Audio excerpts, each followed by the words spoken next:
가정이 소중하다고 하는 것을 모르는 사람은 없을 겁니다.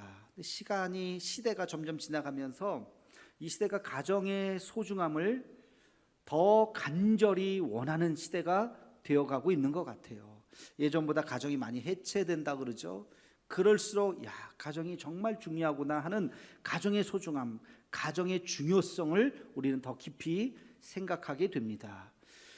우리 그리스도인들은 어떨까요? 당연히 성경은 아주 너무나도 그 창세기부터 가정에 대해서 언급하고 있습니다. 가정이 얼마나 중요한지 말을 하고 있어요. 우리가 흔한 말로 이런 이야기를 합니다. 하나님께서 만드신 두 가지의 제도가 있다. 뭐하고 뭘까요? 가정과 교회다.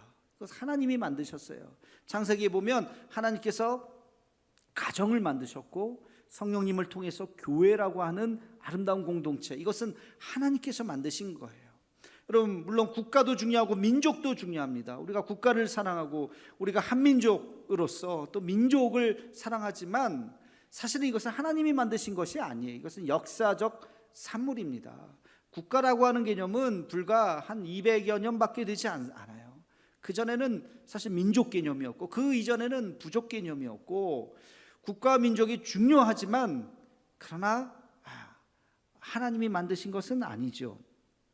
여러분, 그래서 이 가정의 소중함을 우리는 잊지 말아야 됩니다. 가정과 교회 중에 뭐를 먼저 만드셨나? 뭐를 더 먼저 만드셨나요? 가정의 가정.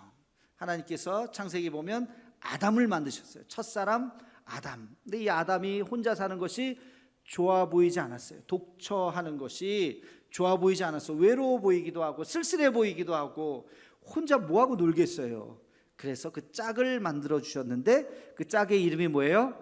하와. 근데 이 아담과 하와의 관계가 뭐예요? 남매예요? 친구예요?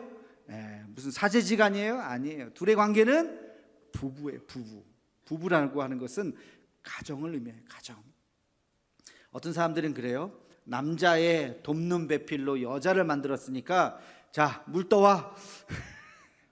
이렇게 생각하면 여자가 남자의 종으로 만들어진 것이 아니에요. 이거는 대단히 꼰대적인 마인드로 성경을 읽는 가부장적인, 그렇게 해석하면 절대 안 됩니다. 여러분, 돕는 배필이라고 하는 말의 히브리어는 에제르 케네그도라고 하는 말입니다. 에제르라고 하는 것은 돕는 자예요. 케네그도라고 하는 것은 마주한 사람, 내 앞에 서 있는 사람, 마주선자라는 뜻입니다. 그러니까 에제르 케네그도는 뭐죠? 내 앞에 있는 마주한 사람을 돕는 거예요. 자, 하와의 앞에 누가 있어요? 아담이 있어요. 그를 돕는 거예요. 자, 그러면 아담 앞에 누가 있어요? 하와가 있어요. 그러니까 서로 돕는 거예요. 하나님께서 남자와 여자를 만들었을 때 완벽한 인간을 만들지 않으셨어요. 남자들 보면 어때요? 뭔가 좀 부족해 보이지 않나요? 안 그래요? 뭔가 좀 얼빵해 보이죠? 일부러 그렇게 만드신 거예요. 그럼 여자는 완벽하냐? 아니요. 여자도 연약한 존재입니다. 남자도 여자도 부족하게 만드셨어요. 근데 이 둘이 합치면 완벽해지는 거예요. 그게 가정입니다. 그게 부부예요. 서로의 부족함을 서로 채워주라는 것, 서로에게 돕는 배필이 되라는 것입니다. 남자는 여자의 도움을 당연히 필요로 합니다. 여자도 마찬가지, 남자의 도움을 필요로 합니다. 그래서 부부 관계를 만들어 주신 것이에요. 놀라운 것은 여기에 아주 하나님께서 놀라운 비밀을 하나 싹 숨겨놨어요. 그냥 보면 몰라요. 이 비밀이 남자와 여자 속에 있어요. 그 비밀이 뭘까요? 생명이에요. 생명을 넣어주셨어요. 근데 이 생명도 그냥 만들어지는 게 아니에요. 얼굴 쳐다보고 있다고 만들어지는 게 아니에요. 서로 호감이 있고 또 좋아하는 감정이 있고 나아가서 사랑할 때 신기하게 그 안에 생명을 넣어주셨어요. 하나님이 그 생명을 사랑이라는 껍데기 속에서 넣어주신 거예요. 그래서 남자가 여자가 만났을 때 함께 같이 사랑하면 그 안에서 신비로운 이 생명의 놀라운 탄생이 일어나게 되는 것입니다. 얼마나 참 놀랐습니까? 하나님께서는 그 신비를 통해서 인류를 지금까지 유지해 오셨던 것이에요. 러시아의 문호 톨스토이가 안나 까레니나라고 하는 소설을 썼는데 가족사가 있는 소설이에요. 이 소설의 첫 문장이 굉장히 유명한 말씀입니다. 여러분들 아시는 분도 있고 모르시는 분들도 혹시 있을 텐데, 이 안나 까레니나라고 하는 이 소설의 첫 문장이 이런 말이 있습니다. 행복한 가정은 모두 엇비슷하지만 불행한 가정은 저마다 다른 이유로 불행하다. 그러면서 이제 불행한 가정들에 대한 이야기가 쭉 나오는데, 여기서 초점은 불행한 가정의 이유가 아니라, 저는 이 문장을 보면서 행복한 가정의 엇비슷한 모습, 다시 말해서 행복한 가정은 공통점이 있다는 거예요. 여러분, 행복한 가정은 공통점이 있습니다. 제가 한 3가지 정도만 지금 말씀드릴 텐데, 여러분 말씀을 듣는 동안 대입을 해보세요. 우리 가정이 어떤가? 부족한 게 뭔가? 우리 가정은 과연 행복한가? 우리 가정이 부족하다면 내가 이제 이렇게 해야지. 우리 한평생 가정 생활하면서 사실 텐데 가정이 행복해야 됩니다. 그러면 행복한 가정의 조건, 첫 번째는 무엇이냐? 우리 에베소서 5장 33절 말씀을 함께 같이 읽겠습니다. 시작. 그러나 너희도 각각 자기의 아내 사랑하기를 자신같이 하고 아내도 자기 남편을 존경하라. 아멘. 어디서 많이 들어본 것 같지 않아요? 제가 결혼식 할 때마다, 주례할 때마다 한 번도 바꾸지 않고 10년 동안 이 말씀으로 결혼 주례를 했습니다. 제목도 똑같아요. 사랑하고 존경하라. 부부는 서로 사랑하고 더 나아가서 존경해야 됩니다. 존경이라는 표현보다는 저는 여기서 행복한 가정의 첫 번째 조건으로 존중하라고 말씀드리고 싶어요. 서로 존중해야 돼요. 여러분, 사람과 사람이 만난다고 하는 것은 그 인격체를 인정하는 거야. 저분이 있구나. 그리고 그분을 이해하는 거예요. 그분의 직업이 뭐고 그분은 어떻게 살아왔는지 그분을 이해하는 거예요. 그리고 더 나아가서 그분을 존중하는 것입니다. 그렇지, 이분은 이런 걸 좋아하시지, 이렇게 하시지. 그리고 그 존중을 넘어설 때 우리는 사랑하게 되고 부부끼리 더 나아가서 존경하게 되는 것입니다. 자, 그러면 가정에서 서로를 존중해 줘야 하는데, 서로 인격체로 존중해 줘야 하는데, 구체적으로 존중한다는 게 뭘까요? 서로가 서로를 존중한다고 하는 게 뭘까요? 대화할 때 말 끊지 않는 거예요. 말할 때 보통 남자들이 말을 잘해요? 여자들이 말을 잘해요? 일반적으로 부부마다 다르겠지만 여자들이 조금 더 말을 잘하는 경향이 있죠. 남자들이 어버버하면 아유 당신 좀 답답하게 얘기하지 말고 말 끊으면 안 돼요. 말을 할 때 말을 끝까지 들어줘야 됩니다. 서로가 서로에 대해서, 그러면서 서로가 품어주고 말을 끝까지 들어주고 말을 들으면서 반응을 보이셔야 돼요. 그렇지, 그렇지 하면서, 그게 서로의 존중이에요. 말을 딱 끊으면 존중받는다는 느낌이 없어요. 여러분, 대화할 때 마지막까지 말을 잘 들어주셔야 됩니다. 그리고 반응을 보이셔야 됩니다. 여러분, 이 반응을 보인다고 하는 것은 대화뿐만이 아니고요. 여보 물 좀 한 잔 갖다 줘. 그럼 물을 갖다 주겠죠. 그러면 끝인가요? 거기서 뭐라 그래야 돼요? 고마워 말을 한마디 해야 돼요. 고마워. 아유 물 갖다 줘서 고마워. 그 말 한마디가 내가 서로가 존중받았다는 느낌을 갖게 되는 것입니다. 밥을 딱 차려줬어요. 어머니가, 부인이 보통 밥을 차려주죠. 그러면 남자들이 그냥 아무 말 없이 밥을 먹으면 안 돼요. 그러니까 행복한 가정으로 가지 못하고 멈추는 거예요. 밥 먹기 전에 뭐라고 얘기해야 돼요? 식기도 한 다음에 고마워 여보, 오늘 반찬이 너무너무 맛있는 반찬이 많네, 애썼네, 수고했네, 당신 바쁠 텐데 이렇게 많이 준비했네. 이 말 한마디가 서로의 마음을 녹여주는 거예요. 아이들 학교 갔다 왔어요. 학교 갔다 왔는데 뭐 학교 맨날 다 가는 거지 뭐, 그렇게 생각하면 안 돼요. 아이들에게 뭐라고 얘기해야 될까요? 수고했다. 아이고 학교 가서 공부했구나, 수고했네. 공부하는 게, 학교 갔다 오는 게 뭐가 수고해? 아니에요. 애들이 아침에 일어나서 학교 가는 거 얼마나 스트레스인데. 옛날 생각해 보세요. 학교 재밌었어요? 안 했었어요? 땡땡이 치고 싶으셨잖아요. 아이들도 그래요. 선생님이 뭐 좋은 선생님만 있나요? 화내는 선생님, 혼내는 선생님. 애들이 얼마나 학교 생활 힘들겠어요. 학교 갔다 오면 아이고 우리 아들 우리 딸 수고했다, 애썼다 하면서 그 아이를 존중해 주는 거예요. 그럴 때 그 아이가 존중받는다는 생각을 하게 되는 것이죠. 그러면 그것이 가정의 문화로 자리 잡아야 돼요. 서로에 대해서 인정해주고 이야기를 잘 들어주고 그리고 작은 고맙다는 표현들을 해 주어야 합니다. 그럼 존중하라고 하는 것에 제일 중요한 것이 한 가지 있어요. 그게 뭐냐면 서로에게 강요해서는 안 돼요. 내가 하고 싶은 것을 강요하시면 안 돼요. 서로가 제일 싫어하는 게 뭔지를 알아야 돼요. 그리고 그것을 하지 말아야 돼요. 나는 당신 양말 아무데나 벗어놓는 거 제일 싫어. 그러면 하지 말아야 돼요. 우리 교우들 중에는 없겠지만 나는 당신 집에서 담배 피는 거 제일 싫어. 그러면 절대 하지 말아야 돼요. 상대방이 싫다는데 서로 하나씩 제일 싫은 거는 하지 말기 하면서 그렇게 서로 강요하지 말아야 돼요. 그냥 참아.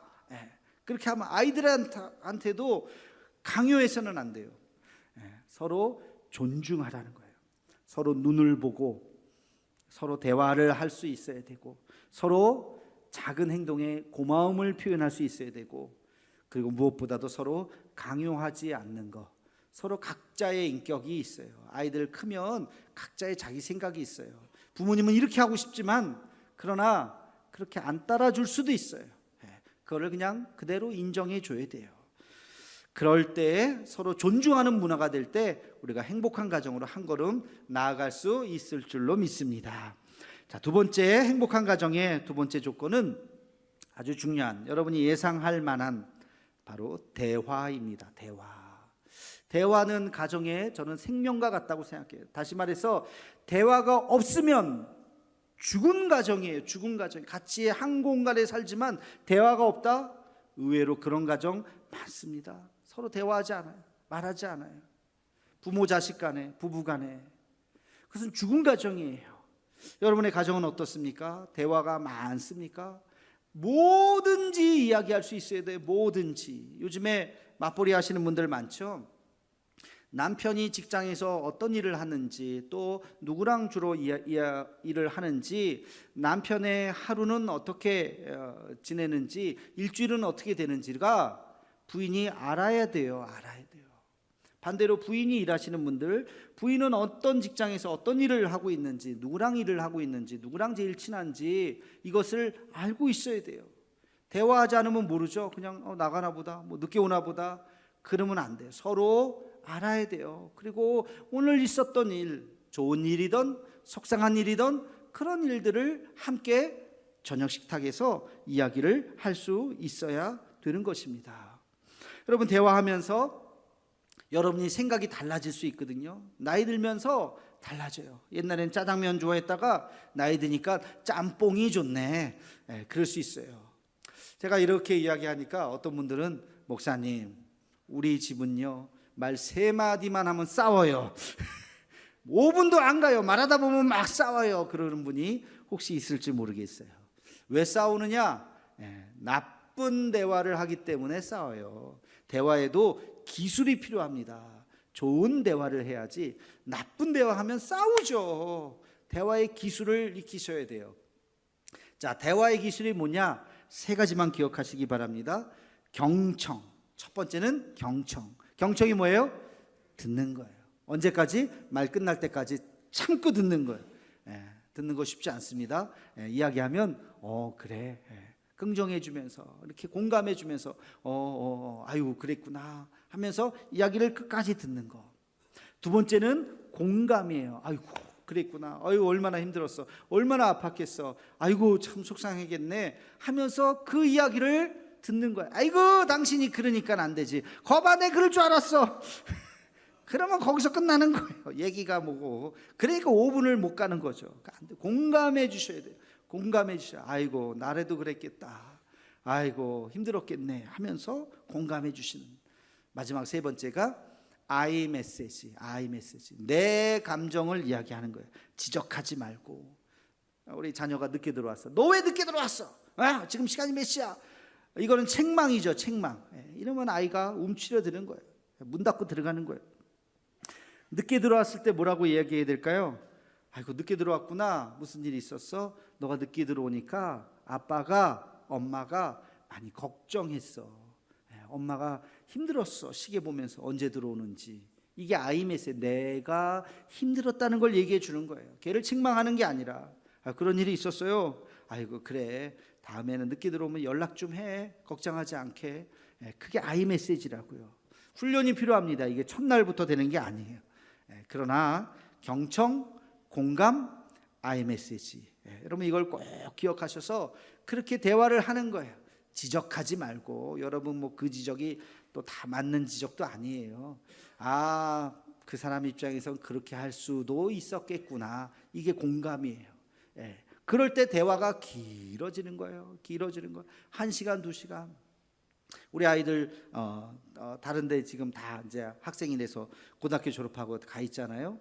가끔씩 전화 와요. 전화 오면 뭐 5분 10분 하는 게 아니라 1시간 2시간, 어떨 땐 3시간을 해요. 뭐 조잘조잘 모든 우리 아이의 어렸을 때 친구, 또 뭐 친구들 다 아니까 걔한테 연락 왔는데 어쩌고저쩌고 하면 다 알아들으니까 그 이야기가 계속 길어지는 거예요.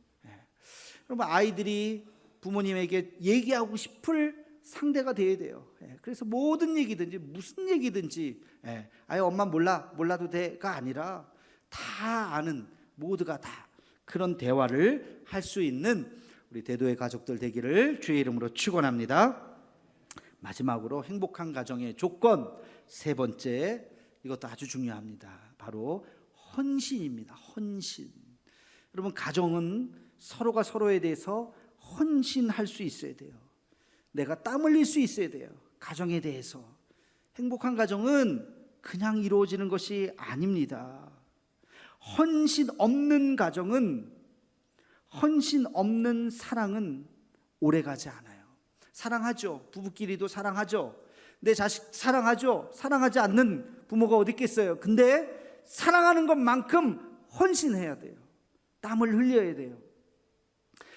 제가 우리 아이들 어렸을 때, 우리 남자만 둘이잖아요. 5살 차이인데 둘째가 한 4살, 5살 정도였던 것 같아요. 큰애가 한 9살, 10살. 근데 내 인생에서 이건 정말 잘했다, 정말 잘했다 싶은 것이 있어요. 다시 그때로 돌아가면 그거 꼭 그렇게 해야지 하는 것이 있어요. 뭐냐면 그렇게 어렸을 때 한 번은 에버랜드를 갔어요. 애들 뭐 가고 싶어 하잖아요. 에버랜드를 갔는데 하루 종일 날씨도 너무 좋고 너무너무 행복했어요. 저녁 늦게까지, 마지막 문 닫을 때까지 있다가 탁 나오는데, 야, 또 오고 싶다, 또 오고 싶다 애들이 막 그러는데, 야 여기 비싸, 얼마나 비싼데, 막 큰 마음 먹고 온 거야 하고 딱 나가는데 보니까 안내판이 하나 있어요. 연간 회원권. 야, 연간 회원권 있으면 좋겠다. 365일 아무 때나 오고. 이거 얼마나 비쌀까 하고 봤는데 특별 회원가가 있어요. 특별 회원이 뭔가 봤더니 토요일, 일요일은 못 가고 평일날만 가는 거예요. 이야, 이거 목회자를 위한 거네. 어차피 나는 토요일, 일요일 못 가요. 그죠? 평일날은 갈 수 있어. 그러니까 야, 근데 가격이 반의 반값이야. 되게 싸요. 한 3번만 가면, 1년에 3번만 가면 본전 다 뽑는 거예요. 야, 우리 이거 할까? 합시다. 그래서 연간 회원을 했어요. 그날 연간 회원을 했더니 그날 돈까지 막 돌려주더라고요. 그래서 자, 6시쯤 퇴근을 합니다. 그러면 퇴근하기 전에 당신 김밥 준비해. 빨리 도시락 딱 싸놔. 김밥 딱 준비해놓고 딱 퇴근하고 가자마자 옷 갈아입고 아이들을 와 기다리고 있다가 6시에 가는 거예요. 그럼 7시도 안 돼서 도착을 해요. 그러면 10시까지 거기 밤에 9시 반에 막 그 불꽃쇼를 하면서 매일 밤 불꽃쇼를 합니다. 그거 보면서 10시에 문 닫고 나와서 오면 그 시간이 너무 행복해요. 저도 제 인생에서 가장 아름다웠던, 행복했던 시간으로 돌아가라고 하면 우리 아내도 똑같이 그 얘기 하더라고요. 그 시절 봄 가을에 너무너무 참 좋았던 그 환상의 나라 에버랜드. 제가 에버랜드 홍보하는 건 아니고 그 시절이 이렇게 떠올라요. 그 아이들. 그래서 제 방에도 그때 우리 아이들 내가 사진 찍어줬던 그 해맑은 그 사진, 그 5살, 10살 때 그 사진이 지금도 있어요. 그때 보면 또 젊은 또 저의 모습도 나오지만 너무나도 행복했던. 근데요, 여러분, 어느 날 제가 가자고 그랬을 때 제가 힘들었던 적은 없었을까요? 아니요, 있었어요. 가고 싶지 않았어요. 내일 새벽 예배 가야 되는데 오늘 또 가고 11시, 12시에 오면 피곤할 텐데. 근데 오늘은 안 갔으면 좋겠다. 근데 집에 딱 오면 애들이 벌써 딱 준비하고 있어요. 아빠, 오늘도 가요. 그러면 제가 갔을까요? 안 갔을까요? 갔어요. 그래, 가자 하고서 아이들 뒤에 태우고 또 가는 거예요. 아버지로서의 그 헌신인 거예요, 그것이. 그러면 그 추억이 계속 남아서 가면서 이야기하고 오면서 이야기하고, 그 추억이 저에게는 굉장히 아름다운 기억으로 남아 있어요. 어느 날 집에 갔더니 우리 아내가 무슨 잔치상 비슷하게 참 반찬을 막 그렇게 해놨어요. 오늘 무슨 날이야? 아니, 아무 날도 아닌데. 근데 왜? 그냥 당신 이거 좋아하잖아, 당신 이거 좋아하잖아 하면서 상을 차려준 거예요. 너무 고마워요. 아무 날도 아닌데 그냥 갑자기 상이 있으니까 와, 제가 또 먹는 거 좋아하지 않습니까? 먹으면서 또 행복해하고 고맙다. 아내의 헌신이죠. 그냥 뭐 간단하게 먹어도 되는데 그러고 싶은 날이 있었던 것 같아요. 그 땀이 섞였을 때 사랑은 견고해지는 거예요. 여러분, 다 사랑하죠. 땀 없는 사랑 오래가지 않습니다. 헌신 없는 사랑 오래가지 않아요. 헌신해야 돼요. 자녀에 대한 헌신, 부부에 대한 그 헌신. 사랑은 땀이 섞일 때 콘크리트처럼 단단해지는 것입니다. 이 원리를 잊어서는 안 돼요. 행복한 가정 저절로 이루어지지 않습니다. 남편이 남편으로서의 땀을 흘리고, 아내가 아내로서의 땀을 흘리고, 부모님이 부모님으로서의 땀을 흘릴 때 그 가정의 사랑은 견고해지는 것입니다. 사랑하는 성도 여러분, 우리 5월 가정의 달을 맞이해서 행복한 가정을 다 이루기를 주의 이름으로 축원합니다. 여러분, 행복한 가정 3가지 조건을 얘기했어요. 첫째는 존중하라. 서로에 대해서 존중하라. 막대하면서, 누가 막대할 사람이 어디 있습니까? 다 귀한 분들입니다. 다 존중해야 돼요. 두 번째, 대화하라. 대화의 기술을 익히라 그랬어요. 그리고 헌신하라. 여러분, 땀을 서로 흘리시기 바랍니다. 그럴 때 행복한 가정이 되고 아름다운 가정, 천국 같은 가정에서 살다가 주님 앞에 가는 우리 모두가 되기를 주의 이름으로 축원합니다.